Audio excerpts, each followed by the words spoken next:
صباح الخير عليكم اعزائي المشاهدين، وحلقه جديده من برنامج روشته نفسيه. معاكم عمرو عز الدين ودكتور يمنى عمر. صباح الفل يا دكتوره. صباح النور يا عمرو. ايه عامل الأخبار؟ ايه؟ الحمد لله. الحمد لله.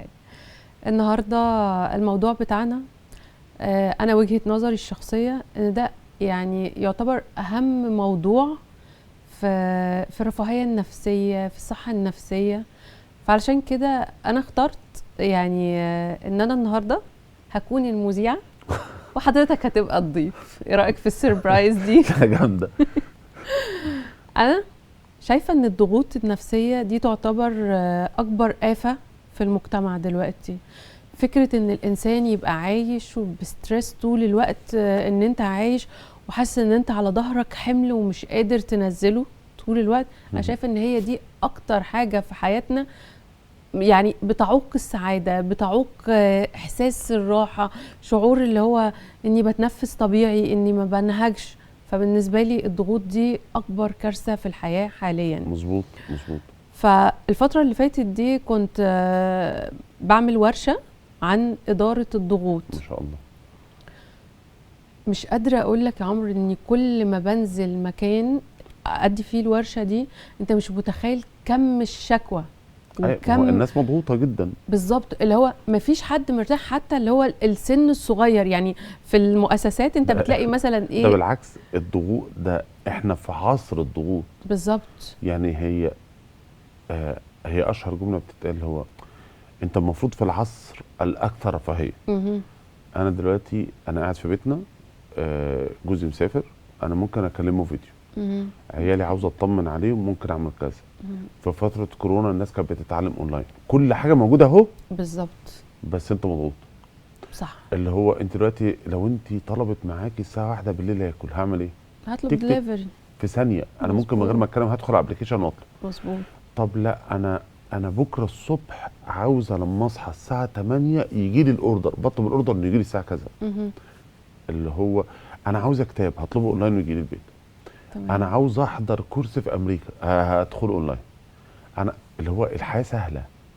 اللي هو زمان لما نلف عشان نعمل الفلوس الجمعيه، دلوقتي تيك ابلكيشن وصلت لك الفلوس. تمام. بسيطه اهي. مظبوط. لا ضغط جدا. دي حقيقة. طب ايه اللي عامل ضغط رغم انها سهله؟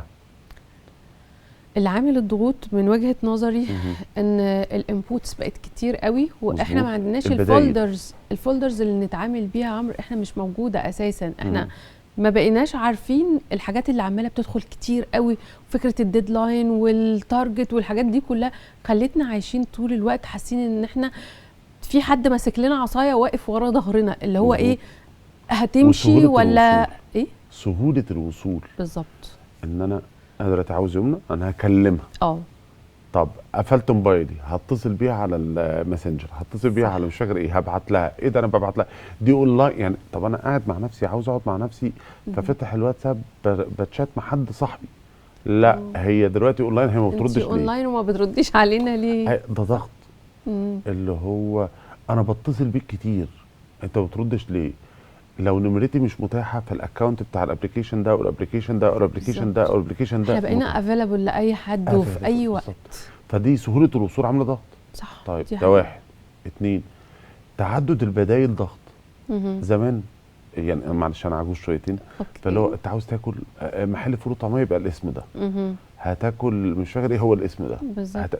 فالبيوت عموما لو دي بص حتى لنا سبعيناتي، فتيجي تبص على اي بوست يقول لك ايه الجيل مش فاكر ايه، اللعبه دي كانت عندي وكانت عند جاري وكانت عند جاري، الاكله دي، شكل الاطباق دي، شكل المعالق دي. اما دلوقتي الدنيا اختلفت. انا عاوز اكل فول وطعميه من انهي محل؟ عندك كل دول. طيب حتى الفول ما بقاش فول بس. يعني زمان كان فول اسكندراني، دلوقتي عد من ده كتير. صح. فده عامل ضغط ان في فرص كتير وفي بدائل كتير، وممكن ادور على مين فيهم. تمام. احساس ان في فرصه هتضيع مني، الفومو عامل ضغط في حاجه. اللي هو طب انا دلوقتي انا الاكونت بتاعي واصل لكذا، بس انا ممكن اوصل لناس، بس اعمل دي. لا انا المفروض اصور اكتر، المفروض انزل بوست اكتر، طب اعمل مش فاكر ايه، ما نجرب ده ترند المره دي. هو في ترند بيطور اكتر من اسبوع؟ لا بصراحه لا. اسبوع. مهم. وممكن لو قلت لك على فكره، فاكره القصه دي ايه القصه؟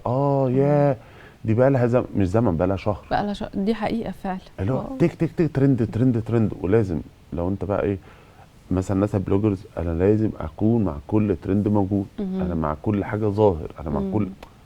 فانا المفروض اللي هو الحقيقه رؤوف، انت تبقى ابديت طول الوقت بكل حاجه. فاللي هو انا انت ممكن لو دخلت نمت وصحيت تحس ان فاتك حاجه. حاجات خلاص.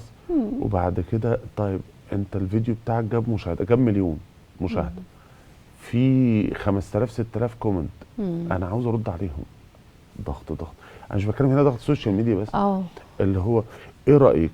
ما عارفه اللي هو لما تيجي تجيب عربيه يقول لك ايه، العربيه دي ب1000، هتاخدي رفاهيه شويه ب 1200، في بقى حته كمان اعلى ب 1300، اما لو عاوزها كده 1400. اللي هو طب ما اكمل واجيب دي، ما اكمل. لا، احساس فقد الفرصه. فاحساس الرضا ما بقاش موجود، وده لوحده علاج للضغط. بالظبط. فكره ان ما بقاش فيه امتنان على اي حاجه، ودي اكتر علاج اصلا للاكتئاب. انت ما بتلحقش تبص على ان انت عملتيه في الشركات مثلا، اللي هو كورس اداره الضغوط، عملته الافراد. فكان في كام فيديو نزلت صورتهم يعني من الكورس ونزلتهم. ففي حته فيهم بقول له زمان جدي مثلا بيحب جدتي، فهيبعت لها جواب ترد عليه بعد شهر. فانا من ساعه ما بعت لغايه ما رجع لي تاني انا ممكن شهرين متضايق في لهفه. بالظبط. حتى هو بيكتب ويمسك الورق دلوقتي اللي هو ايه، انا بعت دلوقتي حالا، انا قلت لك انت وحشتني، وبعد شويه انا مش طايقاك، وبعد شويه انا يلا ننزل، يلا تعال نجرب الاكله دي بسرعه. مفيش استمتاع. ايوه فعلا، ابس اند داونز في الدقيقه الواحده 90,000 موجه بجد من المشاعر في الشات الواحد. ام كلثوم كانت الاغنيه دي، ده انا كنت بنام واصحى ونعيش ونسافر ونرجع والست لسه قاعده بتغني. هاتي دلوقتي الاغنيه، انت ممكن شريط كامل اقصر من اغنيه واحده لام كلثوم. بس اقول لك على حاجه يا عمرو، انا ببقى مسافره انا لازم فيروز وام كلثوم الناس دي على طريق السفر، بحس عارف انت اللي هو ايه، في استجمام وهدوء. هدوء. اللي هو زمان اتفرج حتى على اتفرج. يعني انا عملت فيديو ديسكونكتد كونكت. انا دلوقتي انا رايحه مع بنتي بطوله، عاوز ادور على بنتي واتفرج عليها وهي بتلعب، ولا عاوز اصور لحظه عشان استمتع بيها بعدين؟ طب انت حتى لما تصور بتستمتع بيها بعدين؟ لا احنا بنزلها على السوشيال ميديا عشان الناس تقول. ممكن الناس تقول على فكره الحته دي انت كده مثلا غلط، فابتدي انا بدل ما انا مستمتع ببنتي وبيتي مقفول عليا ومبسوط بيها، في ناس بتكومنت فانا عاوز ارد عليهم. هي الضغوط كلها هنا. مظبوط. طيب في ضغوط انا اللي رايح ناحيتها ان انا اعملها.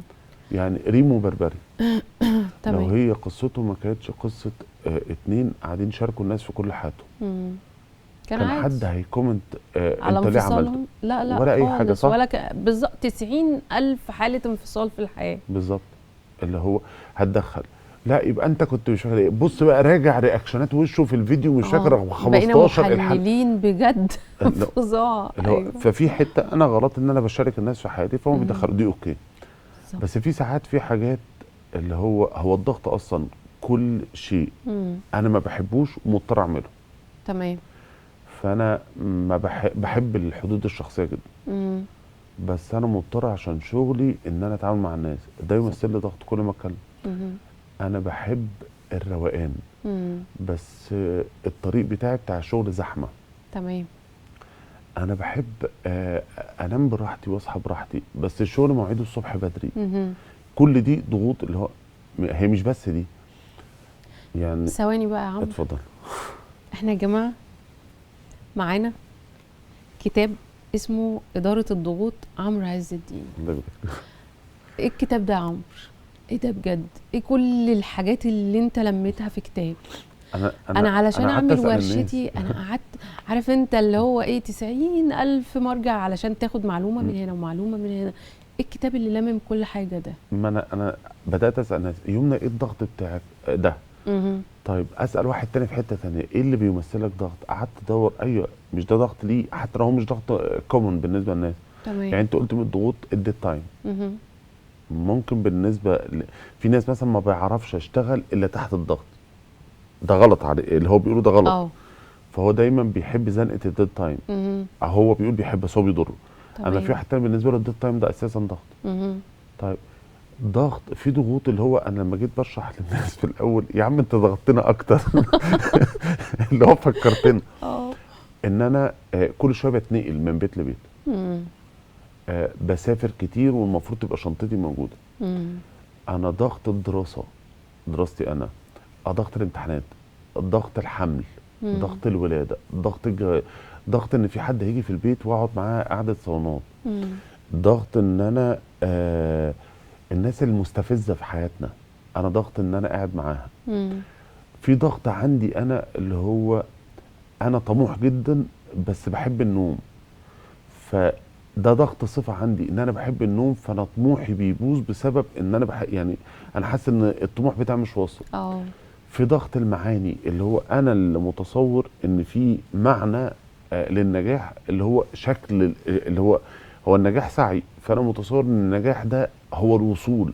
فطول ما انا ما وصلتش انا بعتبره ضغط. تمام. ممكن اعتبر النجاح شهرة، فطول ما انا ما اتشهرتش يبقى انا ما نجحتش. ان انت ما نجحتش. اللي هو ممكن ضغط الوزن المثالي. هو ما فيش حاجه اسمها وزن يعني. زمان بصي على اغلب الممثلات مش هتلاقيهم كلهم اسطمبه واحده. صح، دي حقيقه فعلا. دي اللي هي مليانه وحلو، ودي وسط وحلو، ودي رفيعه وحلو، ودي رفيعه جدا وحلو، ودي بيضه وحلوه، ودي سمراء وحلوه. والممثلين الرجاله كل واحد بستايل، ده قصير ودمه خفيف، ده طويل ومش فاكر ايه. اما لو بص وكلهم محبوبين، بس فكره الستاندرد، فكره اسطمبه ده واحده، وصلت الاسطمبه لدرجه ان الممثلين بقوا شبه بعض بعد عمليات تجميل. دي حقيقه فعلا دي حقيقه بجد. طيب احنا النهارده بقينا عايشين في وسط مجتمع اللي هو ايه، عنده انت رايح لثيرابيست دي وصمه عار. ليه؟ هو كده. لا ما تناقشنيش في النقطه دي عشان انا تعبت، انا شخصيا على المستوى الشخصي كده انا تعبت اصلا من النقطه دي. انت دلوقتي لما العربيه بتاعتك لا قدر الله تعطل بتعملي ايه؟ بروح لميكانيكي. ليه؟ بس هو الميكانيكي ده معلش انت معاكي دي دكتوراه، شغلانته، انت معاكي دكتوراه، دي شغلانه الميكانيكي. انما انت النهارده رايح لثيرابيست، يعني انت النهارده ما دي شغلانته. ما هو ده خلل في حياتك بقى، يبقى انت مش قادر تدير حياتك. ايه يبقى المشكلة؟ انت فشلت ان انت ما انا مش قادر ادير عربيتي. ما هي لا، اصل العربيه دي آلة، لكن انا كإنسان بص مش قادره اقول لك دخلنا في ديبيت كتير في المواضيع دي يا عم. عينيا بترعش ما بروح للدكتور. عندي صداع بروح للدكتور. باخد الدواء ده مش لاقيه فبروح للصيدلي. اللي هو طب انا بروح اخلع سناني بنفسي مثلا، بعمل عمليه لنفسي. لا بس احنا عندنا ازمه كبيره ان احنا رابطين الدين بالصحه النفسيه، الدين بالاضطرابات النفسيه، اللي هو ايه، حاسس ان انت مخنوق ومتضايق، قرب لربنا، ربنا هيطبطب عليك. تمام. طب انا ممكن اللي هو انا ممكن ارقي نفسي واخف من صداع برضه ما دام الدين. بس الرسول صلى الله عليه وسلم قال ما خلق الله من داء الا وله دواء. مظبوط. ففين المشكله؟ لا هم شايفين كده، يعني هم يعني دي وجهات نظر، انا بحترم الناس ما عنديش مشكله. ففكره ان انا النهارده الاقي كتاب اقدر ان انا اقتنيه ويبسط عليا امور حياتي، يعني انا فكره الشورتس والريلزات دي يا عمرو انا بصراحه بشوفها سيئه، لان انت بتاخد مقتطفات من المعلومات فما بتدينيش معلومه كامله علشان مثلا امشي بيها في حياتي. فبقى عندنا نظريه الفتره دي اللي هي نظريه التعميم وفكره الوصم بالاضطرابات، اللي هو ده نرجسي، ده مش عارف ايه، اصل ده مضغوط، اصل ده محسود. بقينا عايشين في حاله كده من الايه، من اللي هو احنا مش فاهمين حاجه. فان انا النهارده يبقى معايا كتاب يبقى جايد ليا، ويبقى بيقول لي النهارده انت في التوقيت دوت بتعاني من ضغط نوع كذا، وانت في التوقيت دوت محتاج ان انت تعمل كذا علشان اللي يخليني اروح للكتاب عشان اتعلم من حد ده تخصصه. طب ما نروح للثيرابيست برضه عشان ده تخصصه، ايه الفرق؟ بص هقول لك على حاجه، هي عقليات، وفي ناس برضو ما بقاش معاها الكوست بتاع الجلسات. ماشي. هل انا قلت روح للاسم الفلاني ولا روح؟ لا روح بصفه عامه، روح للاقرب ليك، روح استعين حتى بحد اونلاين بمنصه عادي. بس احنا بنتكلم في ايه، في ناس بتشوفها حاجه شيم، انا لا مش هينفع. انا واحد بذل مجهود ووقت ودراسه تمام عشان اقدر اختصر لك اشورت كات المساعده. لان تمام. انت ممكن توصل نفس الكلام، مم. اقعد ذاكر السنين دي. مم. فانا اللي هو عشان افضي لك وقتك تذاكر في الحاجات اللي انت متخصص فيها، انا ذاكرت انا ده عشان اساعدك في الحته دي، وانت تكمل حياتك في الحاجات اللي انا هبقى محتاجك فيها. اه. يعني انا دلوقتي لو عاوز اعمل ويب سايت، انا ممكن ادخل اونلاين واعمل توتوريال لغايه ما، طب ما خد فلوس واعمل لي. مم. انا ليه لازم ما اعملها؟ هي الفكره ان في ناس اصلا ما عندهاش الفلوس ومفيش الامكانيه الماديه. تمام. فانا وجهه نظري هختلف معاك في دي. لا في، هختلف. لا في صدقني، وفي اولويات في الحياه. هختلف. ماشي. هقول لك ليه. عندك مستشفى العباسيه الكشف بتاعها بكام؟ مم. فانت ممكن تروح. تمام. حلو. مم. سيبك من، مش هروح لطبيب خالص، انا همسك كتاب عشان اتعلم منه. مم. سيبك من فلوس الكتاب خالص، هدخل على اليوتيوب هتفرج على حلقات تعلمني ازاي اتعامل. مم. سيبك كمان من اليوتيوب، في قنوات على التليجرام مليانه حاجات على اللي هي ساوند كلاود موجوده ببلاش. مم. فاللي هو جاي معاه موبايل مم. بيدفع اشتراك مكالمات، وممكن يجيب حته اكل من بره. مم. بس اللي هو انا شايف ان وجود الثيرابيست اصلا هو بيحسن لي جوده الحياه. بالظبط. واللايف كوتشز بيحسنوا جوده الحياه ما انا جدا. بتكلم، انا دلوقتي مكتئب فانا مش قادر انتج، مهم. فروحت لحد فساعدني، فانا قادر اشتغل اجيب فلوس واعيش مرتاح، والوقايه خير من العلاج. يعني بالظبط انا كده. بقول تكلفه هديه لمراتك عشان تصالحها اكتر بكتير من ان انا اخد كتاب مم. اتعلم فيه ازاي اتجوز صح، مهم. كورس ازاي يبقى العلاقات بتاعتي صحيه. فاللي هو انت ليه عاوز دايما تيجي بعد ما الوقت يخلص؟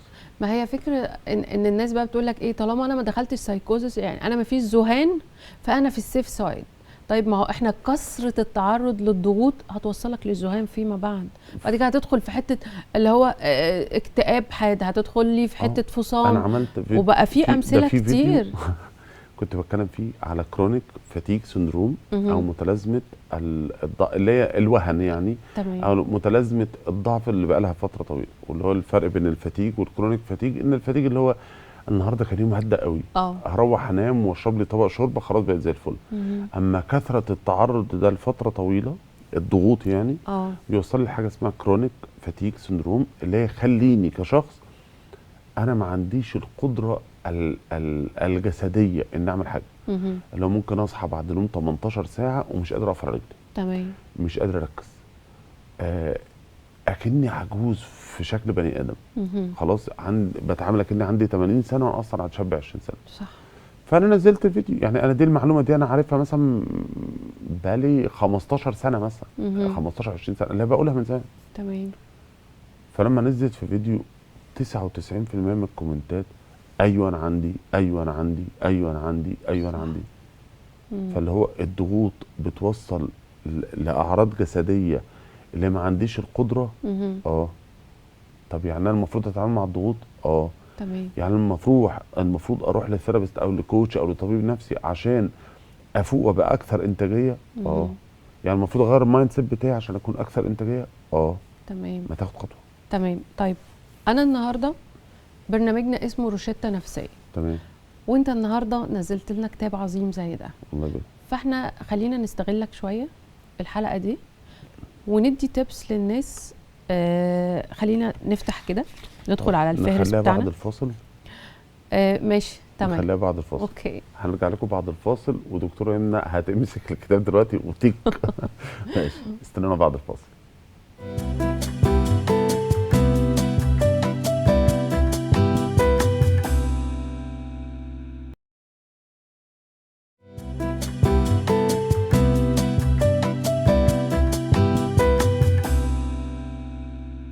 ورجعنا لكم تاني ومكملين مع الفقرة المهمة، فقرة استغلال عمرو عز الدين.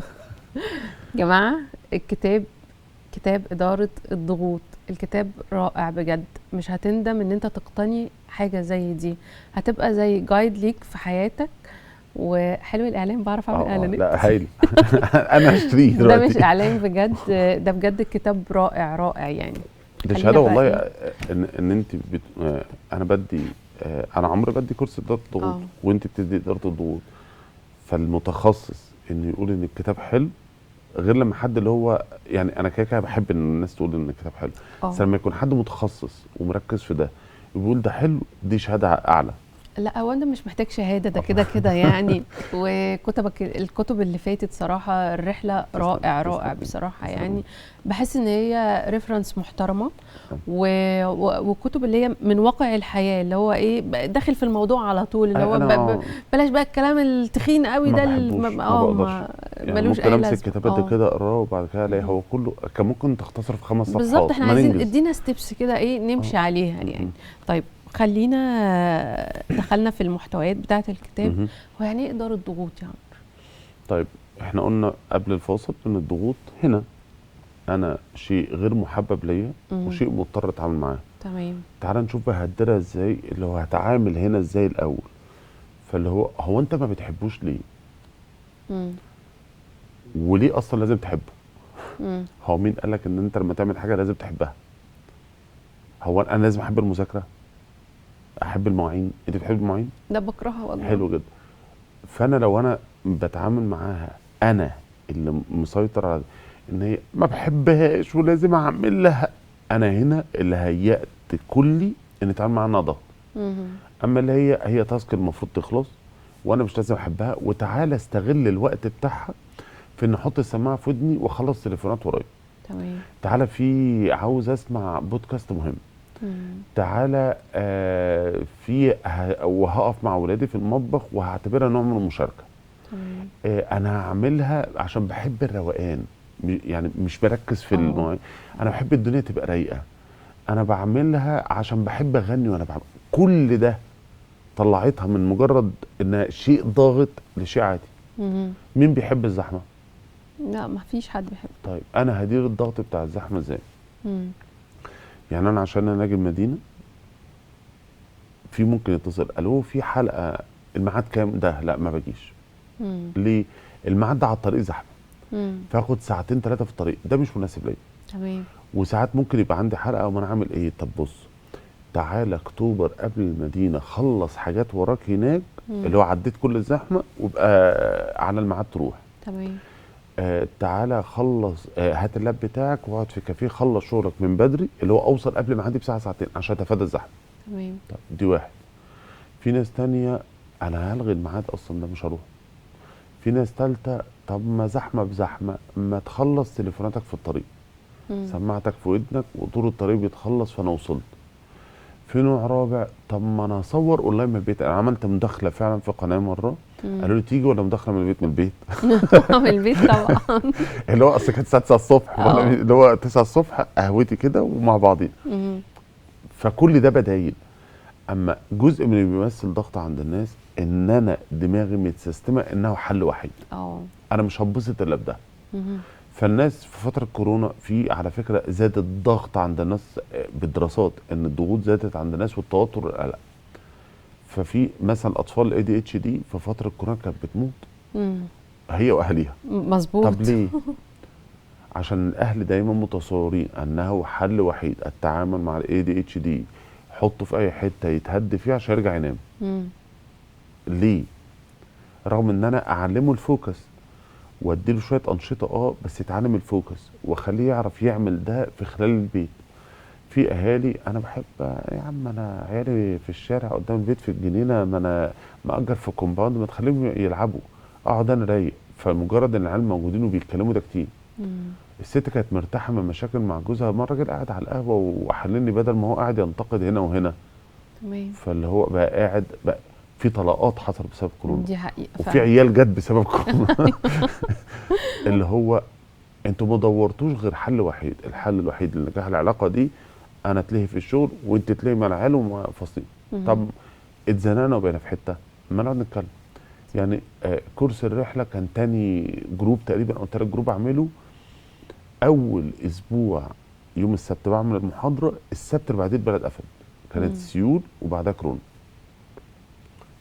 طب بصوا يا جدعان، بما انها كده مقفوله تعالوا نحولها اونلاين.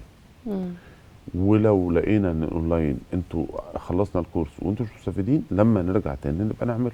تمام. فالناس اتبسطت. طب بصوا تعالى انا هعمل جروب تاني لناس جديده اونلاين، واللي حابب يحضر تاني هيحضر فور فري كتعويض عن الايه؟ ان هو ان فتره كورونا كانت كده، تمام، اللي هو دورت على حل. بالظبط.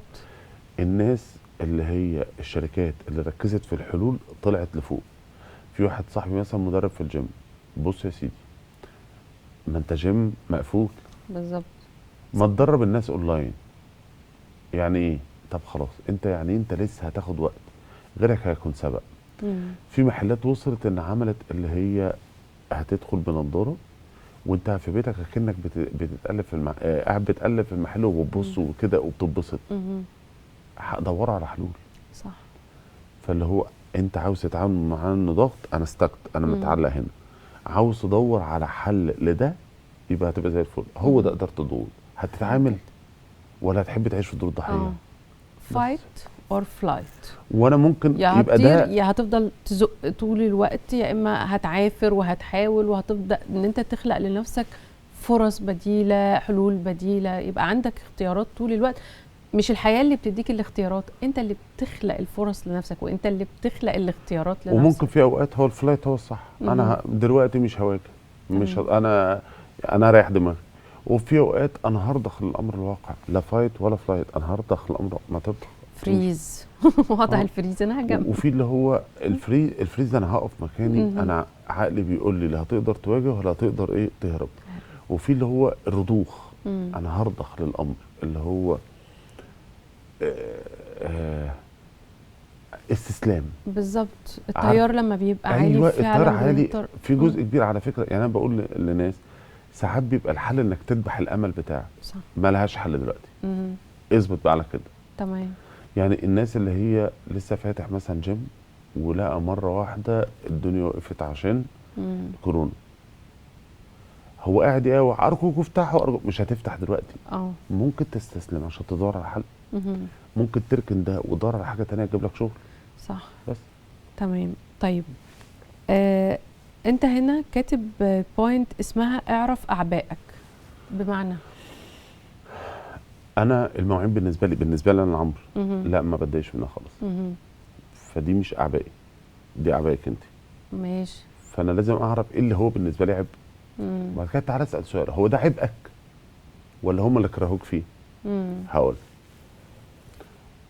الست ممكن توافق انها تبقى زوجه تانية، حلو، او توافق انها تقعد في البيت ما تشتغلش، او توافق ان هي تجيب عيال كتير. بس ممكن المجتمع كله ايه ده انت ازاي بتعملي، فبقى يتحول عندها العبء. صح. الراجل ممكن يكون حنين مع مراته وبيفتح لها العربيه وبيقول لها كلام حلو، لا انت كده مراتك راكباك، انت سحرالك، انت عاملاك، فيبتدي يتغير في معاملته معاها. ممكن الراجل يكون كريم مع مراته او متفاهم ان هي ساعات بتتوتر وتنفجر، بس المجتمع ساعتها قال له اللي بيحصل ده غلط، واوعى تعمل ده، هتعمل فيك وهتسوي فيك. يبقى هو كان عبئه ولا المجتمع اللي زرعه فيه؟ المجتمع هو اللي زرع العبء ده. زي اللي هو لو الفرح ما تمش بالشكل الفلاني يبقى ده مش فرح. تمام. انا ما عرفش اتبسط، ما عرفش افرح. ايه ده هو بيتعامل معاك عادي ما بيخرجكيش. كان في فيديو كنت اتفرجت عليه كان اسمه احمد العادي. اللي هو احمد العادي بيعمل ايه؟ هو عادي يتخرج بمجموعه عادي، راح اشتغل في شركه عاديه، جوز ست عاديه، ما بينزلوش صورهم، ما بيقولش اعظم انتصاراتي، ما بيقولش، عادي بيتعامل عادي. فده عادي حلو على فكره. ايوه. اما التاني هو لو ما كتبش اعظم انتصاراتي يبقى الدنيا بايظه، لو ما خدناش فوتو سيشن تمام يبقى مش حلوه. انت ليه مش مبتسم هنا؟ ليه فستان الفرح مش واو؟ فاعرف دي اعبائك ولا اعبائهم وحطوه عليك. تمام. اساسا جمله اعرف دي يعني انا شايفه ان هي تعبير حلو قوي. لو حاول ان انت تعرف اللي هو حاول ان انت تستكشف، افهم، شوف ما وراء السلوك، ما وراء الحاجه. تمام. عارفه ليه؟ هو اغلب مشاكل الناس بتبقى في حته هو ما بيديش وقت يقعد. انت لما بتيجي دلوقتي خلصت يومك وحاسه انك مرهقه، فقاعده يومنا مع يومنا. تمام. ايه يومنا النهارده اتضغطنا، والله اليوم كان ضغط.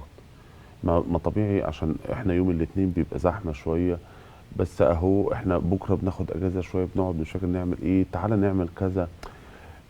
انا فعلا محتاج اخد اجازه اليومين دول عشان انا كلامي مع نفسي ما فيهوش لوم. تمام. اما انا طول ما انا قاعد بكلم نفسي بكسرني، فعلاقه يومنا بيومنا وحش، فيومنا كل ما تيجي تقعد مع نفسها بتهرب. فتسحل نفسها في حاجه عشان تيجي مهدوده، مجرد ما تيجي تحط دماغها على السرير تبتدي كل الحاجات اللي هربت من اللي تهرب منه هيأذيك. صح بالظبط. طيب انا البوينت اللي بعدها اعرف حدودك. طب هو ايه الحدود اصلا؟ مم. احنا عملنا حلقه طويله عن الحدود. بالظبط. قلنا الحدود دي في حته قدراتي انا، وفي حته قدراتي اللي هو انا اقدر اعمل ايه، وايه الحاجات اللي ما اقدرش اسمح بيها، مم. وازاي ابينها واوضحها. وكده كده وانت بتحطها الناس هتقاومها. يعني دلوقتي انا هكلمك الساعه 11 بالليل وده مش مناسب ليكي، مم. فمش هرد على عمرو. بكره اقول له على فكره ما بردش بعد الساعه 10. يوم عمرو متصل مش هرد، عمرو برضه مش هرد. أيوة. انا طب واللي هو ممكن ايه افرضي عاوزك في حاجه مهمه، المهم يتاجل لبكره. مم. صح. صح. يبقى انا عارف حدودي وبحميها وبوضحها للناس. مم. ايه لازمه الحدود؟ الحفاظ على العلاقات. نعم. مم. مظبوط. ده العكس، الناس مم. فاكره ان انت لما تشيل الحدود بتخسر العلاقات تبقى احسن. بالظبط كده. لا، ده انت لما بتحط الحدود بتحافظ. ليه؟ انا جيت على نفسي عشان عمرو ورديت، بس مضغوطه، والتانيه ورديت ومضغوطه، والتالته ورديت ومضغوطه. بعد كده هنفجر هاجي فيه. في عمرو هنفجر فيه، فلما مم. انفجر خسرته. صح. طيب ما من الاول ريح واستريح. صح. وعمرو لو مش عاجبه الطريقه بتاعت اللي هو ان انا ليا مواعيد للاتصال، هيعمل ايه بعد شويه؟ يا هيمشي وانا ما تعبتش، مم. يا اما هيتقبل ده وانا ما تعبتش وهو وهيتصل في ارتاح، المواعيد المتاحه وارتحنا ليا. كلنا. مم. فالحدود، اعرف حدودك واحميها، بالظبط. مش اعرفها بس. وان انت كمان تبقى بترسم حدودك عشان انت مقتنع بيها. فكره اللي هو انا مقتنعه ان دي حدودي. اصل في ناس انت بقت كنت بتقولي جمله حلوه على الحدود افتكرها. الحدود ما بتخسرش. ايوه هي دي. لكن الناس دلوقتي بقت اللي هو ايه، فكره الحدود بقت اخداها اللي هي ترند. عشان انا كاريزما وبتاع، فانا برسم حدود لنفسي. الحدود اللي هي بتبقى انت بترسمها لنفسك علشان فكره بس ان انت تقول ان انت عامل حدود، دي ما بتبقاش حدود اللي هي ولا بالظبط كده. وهتفضل تحارب في الناس اللي حواليك، وهتفضل تاكد على حدودك دي بمنتهى العنف عشان انت شايف ان هي مش من حقك. ما انا بقول لهم دي مش حدود عبد مقتنع. موته، ثم حاطط السيف اللي حد هاتش في وشه. تمام. عجله الحياه، انا عارفه ان هي حبه كتار كده. بص، هو عجله الحياه انا بقول انا اغلب الناس اللي بتبقى بتنهار في لحظه. الترابيزه هنسميها ترابيزه، مش هنسميها عجله دلوقتي. ترابيزه الحياه بتاعتهم عباره عن رجل واحده. تمام. انت عمرو هو شغل، فطول ما شغله حلو يبقى عمرو، ما فيش شغل يبقى ما فيش عمرو. فانا الترابيزه بتاعت حياتي هي مراتي، فانا ما فيش غيرها اللي يبسطني. اي حاجه في الدنيا حطيها هي حاجه واحده. الجيم، الفلوس، هي حاجه. بوحد مصدر واحد للسعاده. مصدر السعاده. فانا في لحظه انهار وادري على وشي لو حصل له فيها حاجه. تمام. اما عجله الحياه او الترابيزه لو سميناها ترابيزه، ترابيزه ب8 رجول. تمام. فلو واحده منهم وقعت في 7، 2 وقعوا في 6، 3 في 5. انا ما قلتش وقعوا اللي هو حصل فيه وخدش. تمام. تمام. ايه هي ال8 رجول؟ 1 علاقتي بالاله، اللي هو ايه؟ الروحانيات. اوكي. علاقتي بيه بتصدق، بستغفر، بصلي.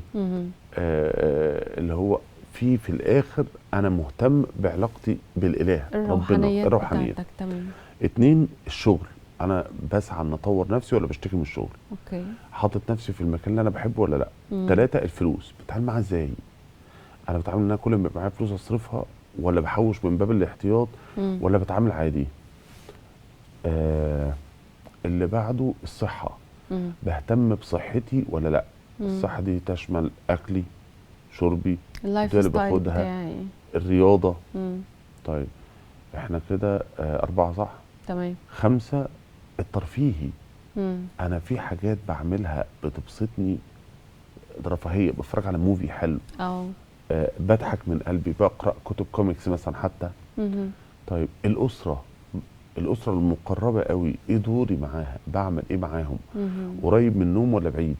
تمام. الصحاب، انا ليا اصحاب وبخرج معاهم وبروح معاهم، ولا بنسى ده خالص؟ والاخير النفسي، اللي هو شامل حاجتين، انا بهتم ان اثقف نفسي ولا لا، وبهتم بصحتي النفسيه ولا لا. تمام. فلو واحد مشغل على كل دول، لو فرضنا ان هو انا اليومين دول مزنوق ان انا عندي مؤتمر، فانا مش عارف اروح الجيم، حياتي باظت. حاسس بضغط. لا لا. انا عارف ان مرحله بعد كده بعد المؤتمر هم عامل هعرف ده. ارجع تاني. تمام. فاللي هو طول ما انا مظبط ان العجله وعارف احنا دلوقتي اليومين دول داخلين على دراسه، فانا بحوش فلوس اكتر. انا اليومين دول داخلين على ترقيه، فبشتغل على شغلي اكتر. تمام.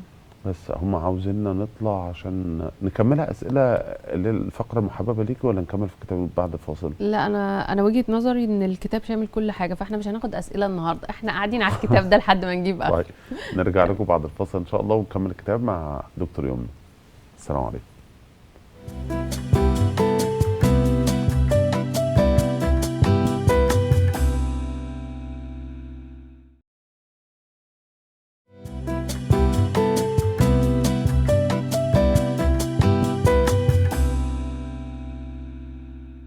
ورجعنا لكم تاني ومكملين مع بعض مع الكتاب الممتع الشيق بالنسبه لي انا والله على المستوى الشخصي، كتاب إدارة الضغوط.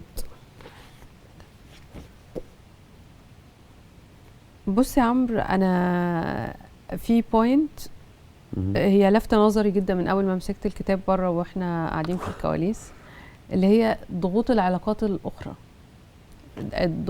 العلاقات احنا عندنا بالاخر. 3 ضغوط اساسيه. تمام. الضغط الاول ضغط علاقه بالاخر. تمام. طيب الضغط الثاني ضغط صفات فيا مضايقاني. تمام. الضغط الثالث ضغط الحياه اصلا. ضغط الحياه زي ايه؟ الزحمه، المعين، الدراسه، اي حاجه في الحياه بقابلها بتمثل لي ضغط. تمام. ضغط علاقتي بالاخر ده اللي هو ايه؟ في واحده صاحبتي زنانه، وواحده صاحبتي شكايه كل ما تكلمني بتشتكي. في حد متنمر كل ما اتكلم معاه بيقعد يتنمر او يسخر مني. في حد مستفز كده، عارفه اللي هي في واحد يقول لك كل ما اروح لحماتي تنقرصني بكلمتين.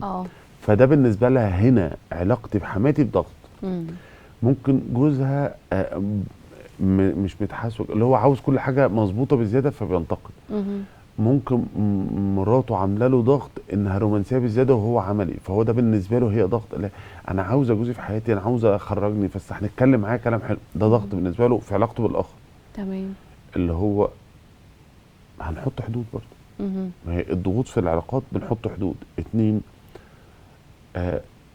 لو انا واحد مستفز هدفي ايه؟ استفزك. تستفزني. طب لو انت اتعاملت عادي وما بينتيش انك مستفزه هتسكت بس كده. زي قلت لهم، عارف الناس اللي دمها تقيل اللي بتقعد تقلش في كل حاجه؟ اسهل طريقه في التعامل معاها ايه؟ ان انت ما تضحكش على اللي هم بيقولوه. لا، في اعلى كمان. قول له اشرحها لي. اشرح لي القلشه، فاللي هو ايوه ما فهمتهاش اشرحها تاني. هيبقى عارف ان انت مالكش في ده، هيبطل. بس. تمام. وفي ضغط الصفات اللي هو في صفات فيا مضايقاني.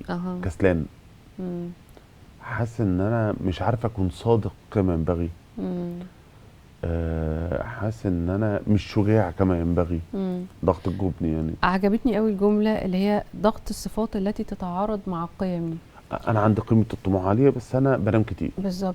انت عارف ان الاكت اصلا في مهاره من المهارات اللي هي الاتساق بالقيم. انت عارف ان احنا فعلا ما نقدرش نعيش ونشعر بالراحه غير لما نقرب من القيم اللي هي اللي فطرتي اصلا عليها. القيم اللي يعني مثلا في ناس عندها قيمه العطاء عاليه، فاحنا في الشغل معاها هنقول لك ايه؟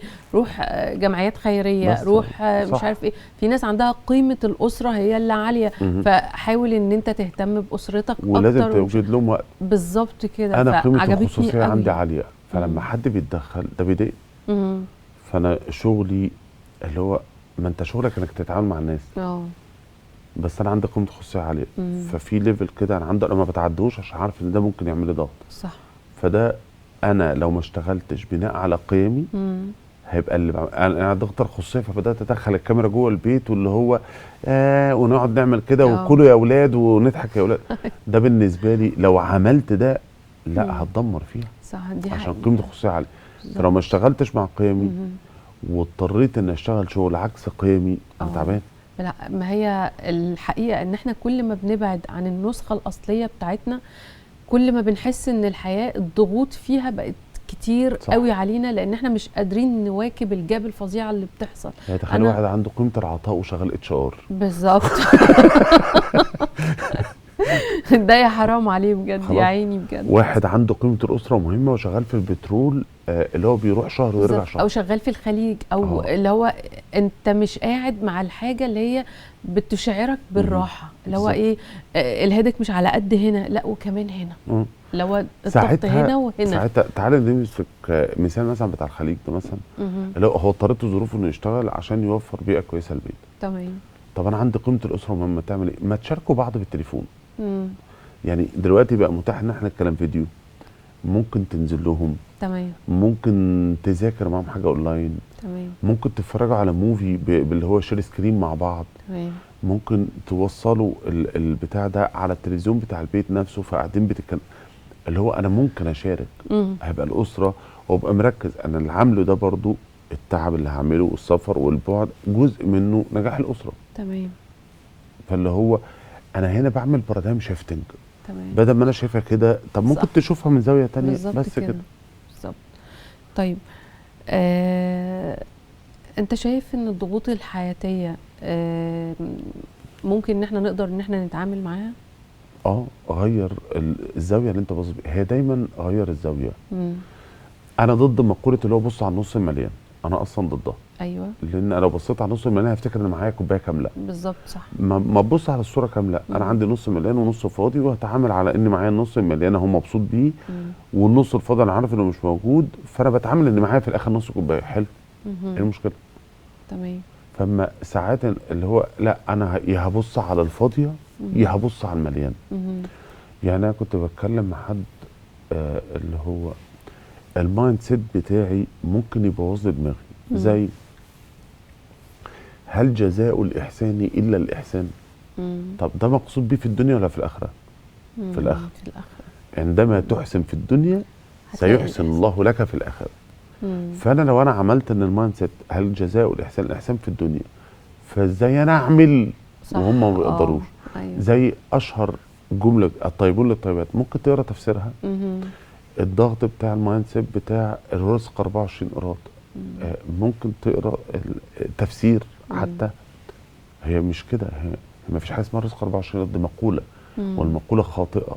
تمام. واتفندت والعلماء ردوا، والشيخ مبروك عطيه رد فيها، عامل فيديو ان هي مش 24 قيراط، والازهر رد فيها، بس هي مصر هي اتقالت من فلان واتقالت في فيلم. يعني احترامنا وعلى راسنا الشيخ الشعراوي، بس هو ما كانش عالم متخصص في التفسير، فهو هنا اجتهد واخطا. تمام. كان العلماء الكبار اجتهدوا واخطاوا، الامام الشافعي اجتهد واخطا، مش فاكر مين اجتهد واخطا، عادي اجتهد واخطا. فالتفسير عند الكل ان هو الرزق مش 24. هو انا اجتهد وكان شايف ان ده الافضل، عادي، وكل يؤخذ منه ويرد الا الرسول صلى الله عليه وسلم زي ما هو قال. فابو بكر اجتهد واخطا، عمر بن الخطاب اجتهد واخطا، فعادي. تمام. عمرو، احنا عايزين نعيش مرتاحين، يعني انا اللي هو لما نموت بعد الشر علينا، بعد الشر علينا. تمام. اوكي، انا مش عايزه الراحه بمعنى اللي هو ايه، الرفاهيه والراحه والسعاده، انا ما بقولش ان انا عاوزه كل ده، بس على الاقل انا استحق ان اعيش في سلام نفسي. انا عايزه اعيش في سلام نفسي. تقبل. تمام. قضاء المؤمن كله له خير. في حاجات بتبقى فوق طاقتي، انا مش قادره اتقبلها، اعمل ايه؟ ما هي دي الجانب الروحاني على فكره. العلم النفس لو ما ارتبطش بالروحانيات انا هروح في سكه بعيد. تمام. ففي جزء الروحانيات هو قضاء المؤمن كله له خير. ان اصابته سراء شكر فكان خير له، وان اصابته ضراء صبر فكان خير له. فانا عارف ان وفي مقوله لو تعلمون الغيب لرضيتم بالواقع. اكيد في خير بس انا مش شايفه، مش لازم اعرف الحكمه. ادرب نفسي ازاي؟ انا عايزه اتدرب على ان انا اتقبل ضغوط الحياه. انا الميكانيكي بتاع عربيتك وانت واثقه فيا، اوكي، هتروحي تسلمي لي العربيه وهقول لك ايه العيب وهصلحه لك وهقول لك تكلفته، وانت عارفه ان راجل امين. هتعملي ايه كل ما تديني العربيه؟ هتقعدي تشك فيا وتدوري ورايا؟ ما انا واثقه فيه. فانا واثق ان اختيار ربنا ليا ايا كان هو ايه هو الخير ليا، فيخليني مش شايف الموضوع بأسوأ زوايا.